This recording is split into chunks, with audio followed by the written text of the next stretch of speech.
ఈసారి ఫిష్ ఫ్రైని ఇలా చేయండి. సింపుల్గా టేస్టీగా ఉంటుంది. ఈ ప్రాసెస్లో చేస్తే ఫ్రిడ్జ్లో 1 మంత్ వరకు కూడా ఉంటాయి.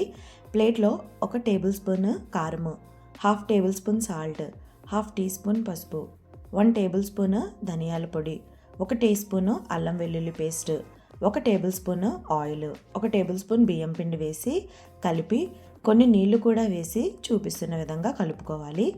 ఇక్కడ నేను ఫిష్ని శుభ్రంగా కడిగి 1 గంట ఎండలో పెట్టుకున్నాను. ఇలా పెట్టుకోవడం వల్ల ఇవి ఎక్కువ రోజులు మనకి నిల్వ ఉంటాయి. ఫిష్కి మసాలా మొత్తం పట్టించి ఒక హాఫ్ అన్ అవర్ ఫ్రిడ్జ్లో ఉంచిన తర్వాత కొంచెం ఆయిల్ ప్యాన్లో వేసుకొని వేడయ్యాక చేపలన్నిటినీ పేర్చుకొని మీడియం ఫ్లేమ్లో 2 వైపులా ఫ్రై అయిన తర్వాత సర్వ్ చేసుకోవడమే. చాలా సాఫ్ట్గా ఉంటాయి. నచ్చితే లైక్ చేసి సబ్స్క్రైబ్ కూడా చేసుకోండి.